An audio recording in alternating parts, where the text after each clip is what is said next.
오늘도 클릭해주셔서 감사합니다. 구독과 좋아요 부탁드립니다. 9일 업계에 따르면 노르웨이 정부는 앞으로 한 달 이내에 차기 전차 도입 사업자를 결정할 예정이라고 합니다. 노르웨이 전차 도입 사업은 한화 약 2조 7천억 원 규모로 현재 현대로템의 K2표와 독일 레오파르트 2A7 전차가 경쟁하고 있는데요. 현대로템은 폴란드에 이어 노르웨이에서 또 한 번의 재파 수주를 위해 동분서주 노력하고 있습니다. 특히 국방력 강화가 시급한 노르웨이 정부에 계약 후 8개월 내 전차 24대 납기를 마치겠다는 방안까지 제안하기도 했는데요. 독일이 진짜 놀라 자빠지겠네요. 여기에 현대로템은 현지 방산기업인 남모와 손을 잡고 K2 전차용 탄약을 개발하기로 합의하면서 수주전에서 유리한 고지를 선점했다는 평가를 받고 있습니다. 지난 6일 남모와 현대로템은 K2에노 탑재용 신형 120mm 탄약 개발을 위한 계약을 체결했습니다. 전문가들은 노르웨이 업체인 남모와의 계약 체결은 나아가 K2표가 유럽 전역을 평정할 수 있는 기반을 마련한 것이라고 하였습니다. 실제로 이희성 현대로템 해외 사업자문은 양사 협약은 유럽 시장을 위한 K2 MBT를 더욱 준비하게 할 것이라며 K2는 나토 탄약 표준과 완전히 상호 운용 가능하며 남모와의 협력은 노르웨이와 유럽의 다른 K2 사용자 모두에게 공급 보안을 더욱 강화하게 할 것이라고 밝혔습니다. 여기에 지난 8월에는 현대로템이 노르웨이 최대 방산기업인 콩스버그와 방산협력 합의서를 체결해 원격 무장장치, 디지털 통합 시스템 등 콩스버그 제품을 K2 전차에 적용해 판매하는 전략적 협력 관계를 맺으며 노르웨이 수주전에서의 영향력을 키우기도 하였죠. 폴란드에 이어 노르웨이마저 K2 전차를 도입하게 되면 유럽 전차 생태계에 큰 지갑 변동이 일어나게 됩니다. 즉 그동안의 유럽연합 표준 주력 전차는 독일 레오파르트 2A7 전차였는데 이제 그 왕자를 K2 전차가 이어받을 수 있는 튼튼한 기반이 마련되었다는 의의가 있는 것인데요. 독일은 냉전 종료 후 엄청난 군축과 그에 따른 전차 감축 계획에 따라 질적 우위가 상쇄되어 가고 있었습니다. 더 큰 문제는 병기에게 가장 중요한 요소인 생산력이 현격하게 떨어져 규모의 경제도 기대할 수 없었는데요. 이로 인해 지금 전차를 주문해도 최소 3년은 대기해야 하는 지경입니다. 일각에선 러시아의 우크라이나 침공으로 수요가 폭증해 레오파르트가 큰 수혜를 입을 것이라 여겼지만 정작 바람을 탄 건 현대로템의 K2표였죠. 그러나 앞으로 더욱 중요한 것은 3세대 전차 너머인 4세대 전차 수주 사업권입니다. 유럽 19개국에서 3천여 대 사용하고 있는 노후화된 독일산 전차들은 2030년 내로 대부분이 교체될 것이고 이에 한국이 개발하고 있는 차세대 전차 K3가 유럽 시장을 평정할 유일무이 최고의 카드로 떠오르고 있습니다. 그리고 최근 그 기반이 되는 놀라운 사건이 일어나는데 바로 폴란드와 차세대 전차에 관한 공동개발 협정이 이루어진 것입니다. 지난 9월 7일 폴란드 군사매체 폴스카 즈브로즈나에 따르면 폴란드 국영 방산기업인 PGZ-과 현대로템은 K2 현지화 계획 이에도 K3 공동개발을 추진한다고 밝혀 세간의 관심을 끌었습니다. 이로 인해 양국은 안정적인 생산 라인 가동이 가능하고 또한 규모의 경제를 이룰 수 있어 양국이 도입할 K3 전차 생산 단가 역시 크게 낮출 수 있을 것으로 보이는데요. 더욱 놀라운 사실은 전 세계에서 가장 먼저 4세대 전차 개발을 진행하고 있었던 국가가 폴란드였다는 것입니다. 그 전차의 네임명은 PL01. 우연의 일치인지 대한민국 차세대 MBT K3 전차의 디자인과 상당히 유사한데 2011년부터 개발이 진행된 PL01은 폴란드의 오브럼사의 주도로 영국 BAE 시스템즈의 기술 지원을 통해 개발 중이었습니다. 스텔스가 적용된 미래적 디자인에 많은 밀떡들의 관심을 끌었는데요. 그러나 우크라 전쟁으로 정세가 급격히 변화됨에 따라 폴란드는 K2 PL980대를 도입하기로 결정하면서 PL01 사업은 사실상 폐기 수순을 밟게 되었습니다. 비록 PL01 사업은 무산되었지만 폴란드는 10년의 세월 동안 착실히 시험 데이터와 기술력을 쌓아왔기에 화력강국 한국과 기병전설 폴란드의 공동개발 시너지 효과는 매우 클 것으로 기대됩니다. 물론 K3 전차에게 경쟁자가 없는 것은 아닙니다. 현재 독일과 프랑스가 합작 개발하고 있는 MGCS가 유력 경쟁 후보인데요. 독일에서 레오파르트 3로 불리고 있는 MGCS는 독일 라인메탈과 프랑스 넥스터가 합작해 2030년까지 개발 완료를 목표로 하고 있습니다. 그런데 최근 들려오는 소식에 따르면 독일과 프랑스가 MGCS 관련 양국의 미묘한 신경전이 벌어지면서 사업에 차질이 생기고 있다고 하는데요.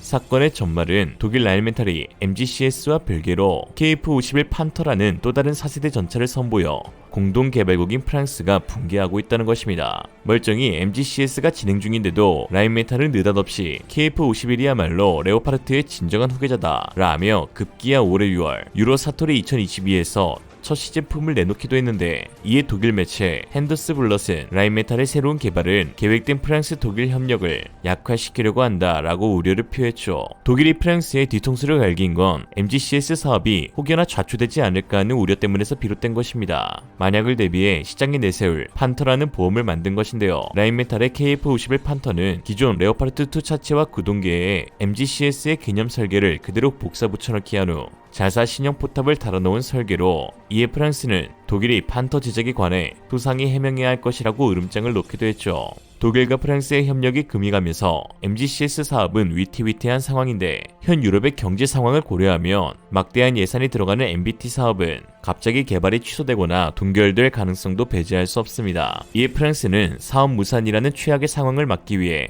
또 다른 제3국의 추가 참여를 독려하고 있는 상황입니다. 프랑스 군사 매체 메타디펜스에 따르면 프랑크 하운 넥스터 회장은 이탈리아, 폴란드, 노르웨이, 영국은 2023년부터 MGCS에 참여할 수도 있다는 희망회로 굴린 답변을 내놨습니다.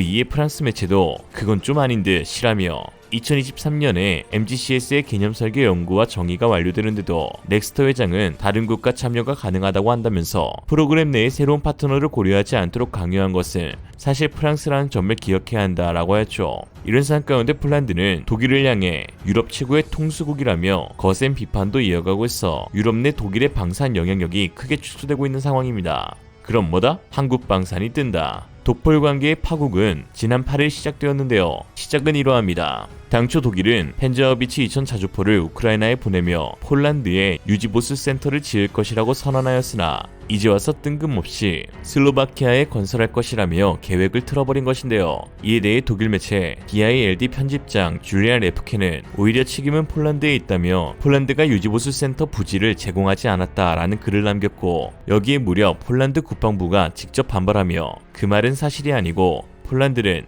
여러 부지가 이미 후보로 지정되어 있었으며 오히려 독일 측의 응답을 기다리고 있었다라고 했는데요. 그러자 레프케는 살짝 꼬랑지 내리며 진실은 그 중간 어딘가에 있겠죠 라고 얼버무렸는데요. 그러자 이번엔 폴란드 국가안보국이 나서 독일인에게 진실을 기대하지 마십시오 라고 시계 한번 먹였습니다. 폴란드 상남자구나. 물론 독일 입장도 충분히 이해가 갑니다. 폴란드가 독일 펜저어비치 2000이나 레오파르트 2A7 도입을 고려하다 급 한국의 K9 자주포와 K2 전차로 결정하니 삔또가 제대로 상한 것이겠죠. 상황이 이렇다 보니 폴란드의 MGCS 참여는 당연히 물 건너간 것이고, 결과적으론 한국과 폴란드가 K3 차세대 전차의 공동개발이라는 협력으로 이어지게 된 것입니다. 폴란드가 앞장서 독일산보다 한국산 무기체계가 좋은 이유를 홍보해주고 있으니 한국은 꽃길이요, 독일은 불꽃길이겠죠. 특히 한국과 폴란드의 K3 공동개발이 신의 한 수로 평가받는 중요한 이유는 따로 있습니다. 4세대 전차의 핵심 성능으로 꼽히는 요소는 대략 4가지로, 첫 번째 스텔스 디자인, 두 번째 하이브리드 추진장치, 세 번째 고무궤도, 네 번째 무인포탑, 그리고 다섯 번째 130mm 주포 또는 레일건 탑재에 있습니다. 이를 갖출 수 있어야 명실상부 4세대, 곧 4세대 전차라고 할 수 있는데요.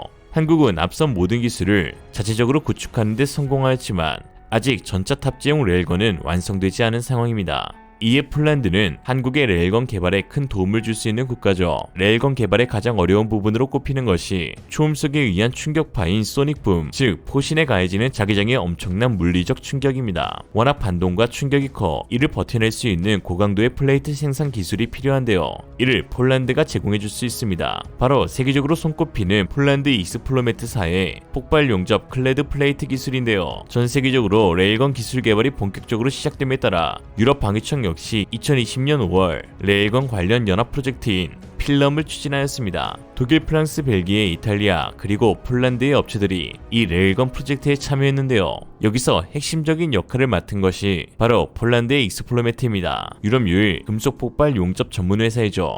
익스플로메트 기술이 적용된 포신은 열 및 압력에 대한 상당한 내구성을 가지며 거기에 수축 비용도 감수할 수 있다는 장점도 가지고 있습니다. 최근 한국 국방과학연구소는 40mm급 레일건 테스트 영상을 공개하며 화제가 되었습니다. ADD가 공개한 영상을 보면 레일건이 기존의 재래식 대포와는 비교할 수 없을 정도로 탄두를 빠르게 발사하는 것을 볼 수 있는데요. 레일건은 포탄의 속도가 단순히 빨라지기만 하는 것이 아니라 매우 정밀한 타격도 가능하기 때문에 지상이나 바다는 물론 공중까지도 정확히 타격할 수 있는데요. 기존의 재래식 무기들은 기본적으로 당약의 폭발력을 이용하여 탄환이나 탄두를 발사하지만 레일건은 전자기력을 이용해 매우 빠른 속도를 지녀 무려 1분에 160km를 나르는 마하 8의 속도를 가지고 있습니다. 이처럼 장점이 많고 강력한 무기인 만큼 개발 조건도 매우 까다로운데요. 우선 엄청난 양의 전력을 충당할 수 있어야 합니다. 지난 2011년 미 해군은 레일건 개발을 중단하기로 했는데 미 해군 연구소에 따르면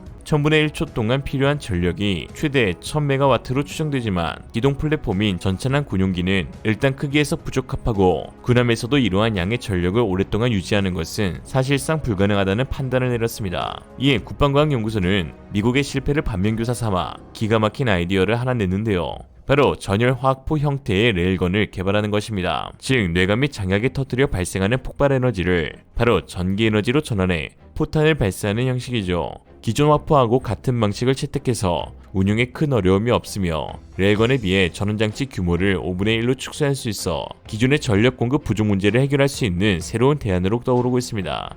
물론 기존 레일건에 비해 속도가 소폭 감소할 수밖에 없지만 그렇다 하더라도 기존 포탑과는 비교조차 할 수 없을 만큼 빠른 마하 5의 속도를 지녀 개발이 완료된다면 지상전 힘의 균형을 재구축할 게임 체인저가 될 수 있습니다. 한국과 폴란드는 방산 협력을 넘어 이제 방산 동맹의 단계로 거듭나고 있는데요. 한국은 단순히 무기를 팔고 이윤만 챙기는 악덕 사업자가 아니라 현지의 위기를 공감해 기술 이전, 생산 시설 구축, 현지 기업 참여 등 다른 국가와는 차별화된 세일즈를 펼치고 있습니다. 이런 생각을 뒤집는 전환이 한국을 세계 4대 방산 강국으로 올려놓았죠.